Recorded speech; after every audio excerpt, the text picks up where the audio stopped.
महर थाणे जी हदुनि में रोलू कुतनि ॿिनि ॿारनि खे ॾाढे ज़ख़्मी करे विधो। ज़ख़्मी ॿारनि खे इलाज लाइ मीरपुर ख़ासि अस्पताल मुंतक़िल कयो पियो आहे।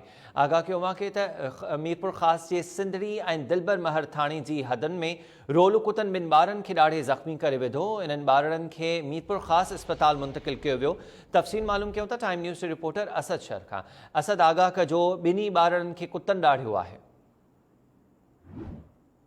मां तव्हांखे ॿुधाईंदो हलां त हीअ सिंधड़ी ऐं फुलादियूं थाणे जी हद में जेको आहे सो ॿिनि ॿारनि खे जेको आहे सो कुता ॾाढे विया आहिनि, जंहिंमें ॻोठु वलीमुहम्मद मंगरी में ॿारहंनि वरनि जो आसिफ़ वलद याकूब पुनू ऐं उन खां गॾु ॻोठु दिलबर महर जे शेरवा जो आहे 8 वरनि जो नीगर ग़ुलाम मुर्तज़ा वलद ग़ुलाम मुस्तफ़ा खे कुता ॾाढे वेंदा आहिनि, जिन खे जेको आहे सो इलाज लाइ सिविल अस्पताल मीरपुर खां मुंतक़िल कयो वियो आहे। मगर हिन वक़्त ताईं यूसी सेक्रेटरियुनि कुता मार मुहिम न आहे शुरू कई, जंहिंजे करे जेको आहे सो को बि हिननि जे मथां केस दाख़िल न आहे थियो। जी, तफ़सील ॾियण लाइ महिरबानी मुंहिंजी असद शहर।